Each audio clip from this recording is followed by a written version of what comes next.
Tu entends ce bruit? Coute, coute, coute. C'est Paulette la poule. Elle a une mission très spéciale aujourd'hui. Te présenter ses copines du poulailler. Car tu crois qu'il n'y a qu'un seul type de poule? Oh non, non, non. Viens, on te montre. Bonjour les petits poussins. Moi, c'est Paulette. Et aujourd'hui, je vous emmène faire le tour du poulailler magique. Coucou, tu es qui toi? Moi, je suis soie. Mes plumes sont comme du coton. Je ne vole pas. Je glisse doucement comme un nuage. Oh, t'es toute douce. Tu dois être une poule d'ornement. Bonjour Rosa. Encore des œufs aujourd'hui? Bien sûr Paulette, je suis une poule pondeuse. Un œuf par jour et parfois deux si j'ai bien dormi. Bravo Rosa. Grâce à toi, on peut faire des crêpes. Waouh! Tu sors de chez le coiffeur? Moi, je suis Diva Lapadou. J'ai toujours un look original. Toi, t'es sûrement une poule d'ornement aussi, mais une poule de défilé. Et toi? Je suis Brahma. Je suis grande, calme et j'aime les câlins. Je garde les petits poussins quand il fait froid. Tu es la maman géante du poulailler.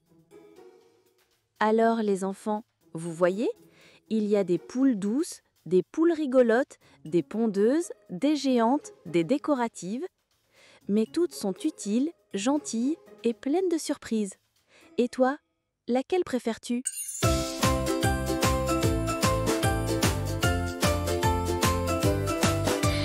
Cote, cote, cote, les poules dansent, elles sautent, elles chantent, elles font la révérence. Cote, cote, cote, picoti, picota, elles pondent des œufs et ça c'est rigolo. Elles aiment les graines, les petits vers, elles courent vite dans la poussière. Une poule douce, une poule rigolote, une poule qui chante. Cote, cote, cote, cote, cote, cote, les poules dansent, viens les voir, fais la révérence. Cote, cote, cote, picoti, picota, avec les poules, on s'amuse déjà.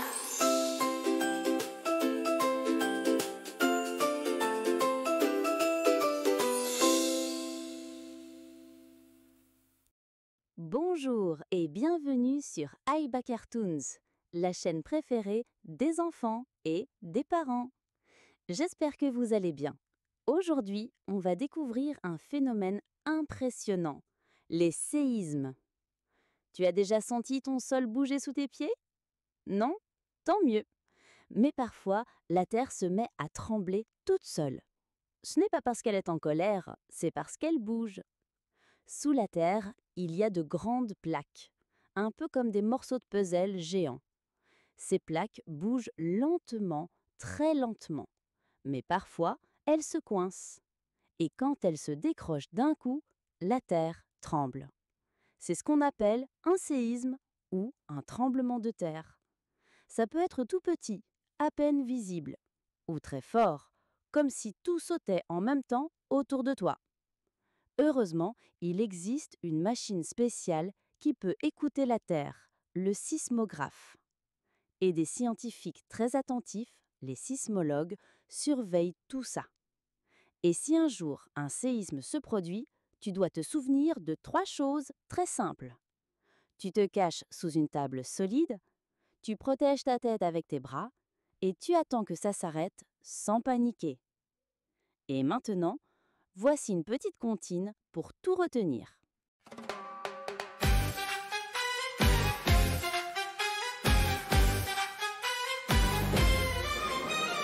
Sous mes pieds, c'est pas si calme.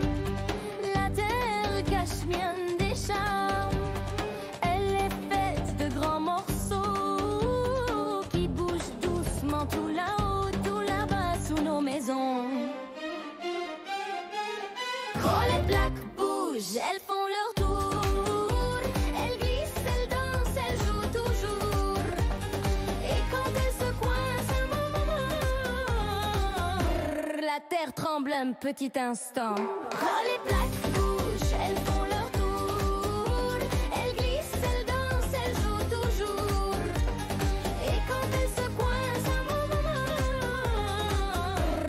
terre tremble un petit instant.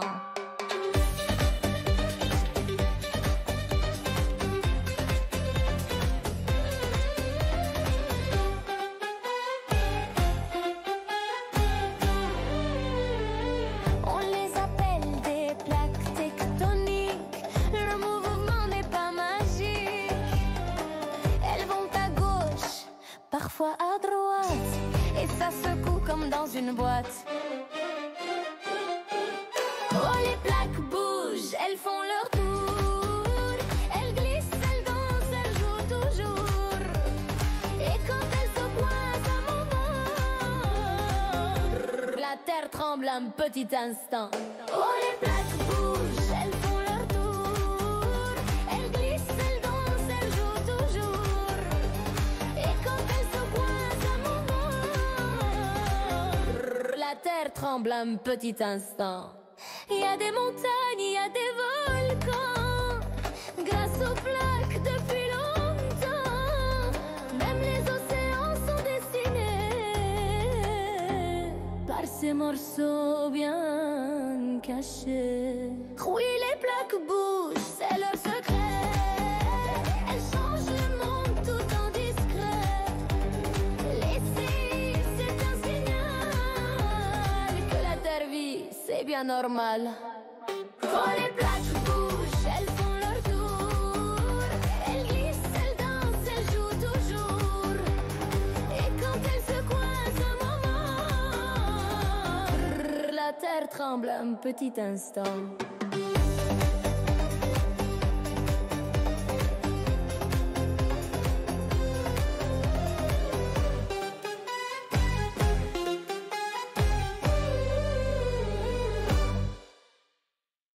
Coucou mes petits curieux, bienvenue sur Aiba Cartoons. Je sais, je vous ai manqué. Moi aussi j'avais hâte de vous retrouver pour une nouvelle aventure dans le monde fabuleux de la nature. Aujourd'hui, je vous emmène là où la terre respire, gronde et parfois explose. Nous partons découvrir les volcans. Fermez les yeux. Imaginez une montagne tranquille, un peu ronde, un peu bossue. Tout à coup, un grondement comme un tambour sourd venu du sol, puis une lumière rouge jaillit du sommet. La montagne crache du feu, de la fumée, et un fleuve de roches brûlantes commence à couler. Tu sais ce que tu viens de voir? Une éruption volcanique. Alors, comment un volcan peut-il faire ça? D'où vient cette lave rouge qui coule comme du miel brûlant? Et pourquoi certains volcans dorment pendant des années, pendant que d'autres se réveillent d'un seul coup? Pour comprendre, il faut plonger, non pas dans la lave, aïe, trop chaud, mais dans les profondeurs de la Terre. Car sous nos pieds, très loin sous la croûte terrestre, il fait si chaud que certaines roches fondent. Cela forme une sorte de soupe très chaude appelée le magma. Le magma est caché dans un grand réservoir sous la montagne. Et parfois, quand la pression devient trop forte, la Terre n'en peut plus. Elle ouvre une fissure et le magma remonte. Quand il sort à l'air libre, ça devient de la lave.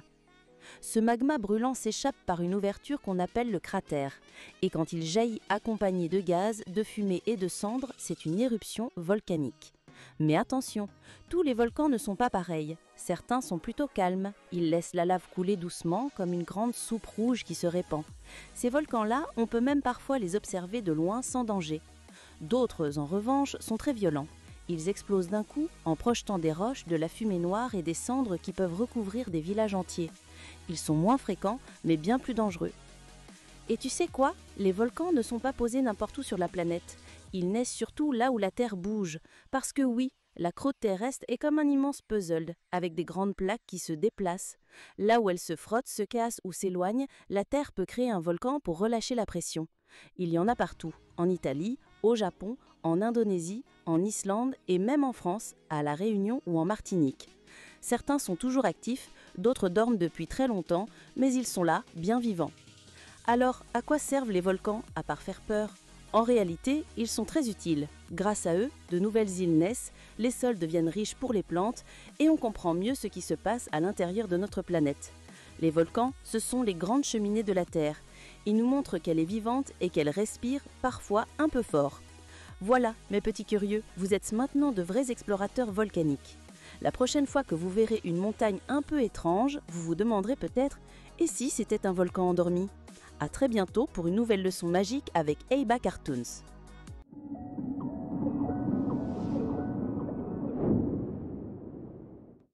Mes chers explorateurs du vivant, aujourd'hui sur Aiba Cartoons, je vais vous parler d'un héros discret.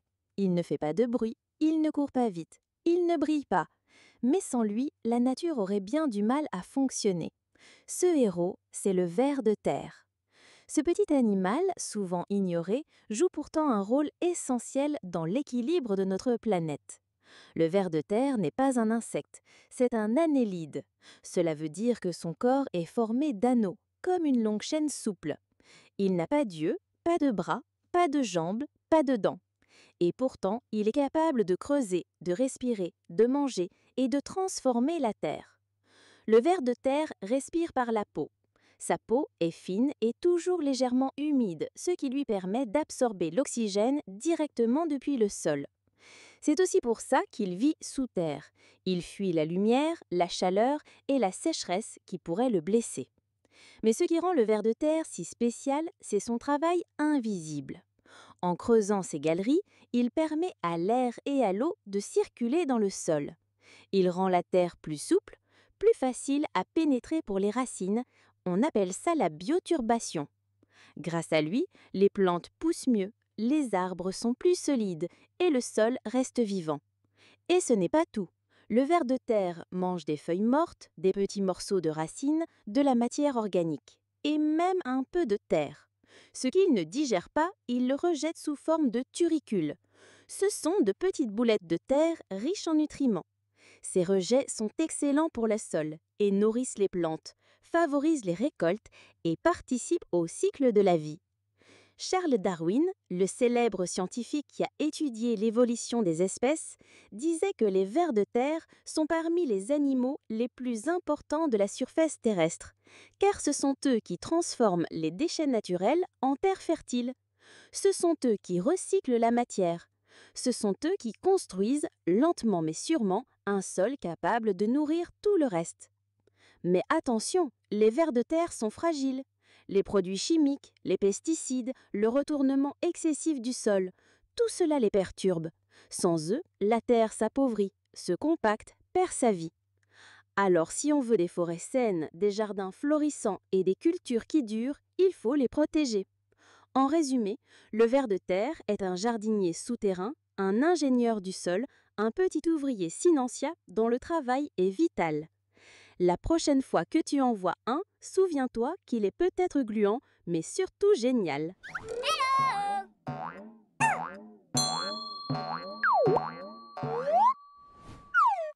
Coucou les enfants!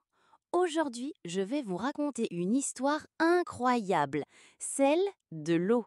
Oui, l'eau que tu bois, avec laquelle tu te laves ou que tu vois tomber quand il pleut. Tu veux savoir un secret? L'eau voyage tout le temps. Elle fait le tour de la Terre, sans jamais s'arrêter. Prêt?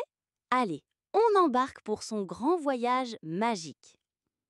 Tout commence quand le soleil chauffe très fort.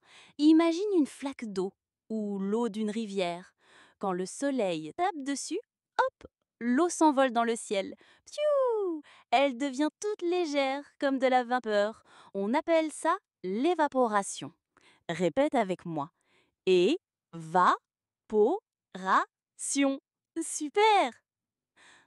Ensuite, cette vapeur d'eau monte, monte, monte là-haut dans le ciel. Et quand elle rencontre le froid, elle se transforme en tout petits nuages. Ces minuscules gouttelettes se rassemblent, se tiennent la main et forment un gros nuage tout doux. C'est ce qu'on appelle la condensation. T'as vu? L'eau change de forme, elle devient un nuage. Mais attention, quand le nuage est trop plein d'eau, il ne peut plus la garder. Alors qu'est-ce qu'il fait? Il pleure. Oui, l'eau retombe en gouttes de pluie. Ça, c'est la précipitation. Il peut pleuvoir, neiger ou grêler. Et là, l'eau retourne sur le sol. Elle tombe dans les rivières, elle glisse sur les toits, elle s'infiltre dans la terre et hop, elle retourne doucement vers les lacs, les océans ou les nappes souterraines. Et là, tu sais quoi? Tout recommence. Soleil, évaporation, nuages, pluie, et ainsi de suite. On appelle ça le cycle de l'eau. C'est une grande boucle magique. Et tu veux savoir quelque chose de fou? Cette eau qui coule dans ton verre, peut-être qu'elle a déjà voyagé dans un nuage au-dessus d'un volcan, ou qu'elle est tombée en pluie dans la savane, ou qu'elle a coulé dans une rivière d'un autre pays. L'eau est une vraie aventurière. Alors, les enfants, la prochaine fois que vous voyez une flaque, un nuage ou une goutte de pluie, pensez à ce grand voyage et dites-lui bonjour.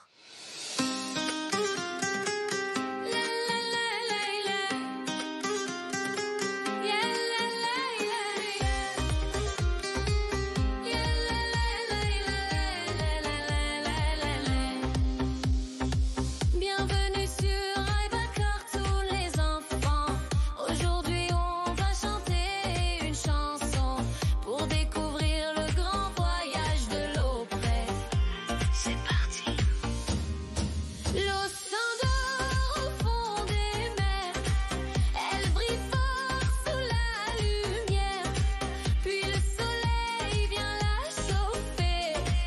Elle s'évapore, prête à s'envoler. Elle monte dans le ciel, en vapeur douce, légère et belle. Puis elle se change en gros nuage, un vrai voyage, page après page.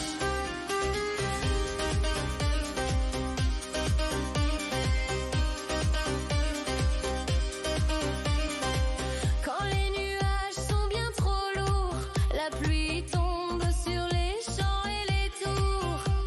Elle glisse sur la montagne, le sol. Elle court, elle saute, elle rigole. Elle redescend sans faire de bruit. Dans les rivières, les lacs, la pluie. Puis elle retourne vers les océans. Et tout recommence. C'est fascinant.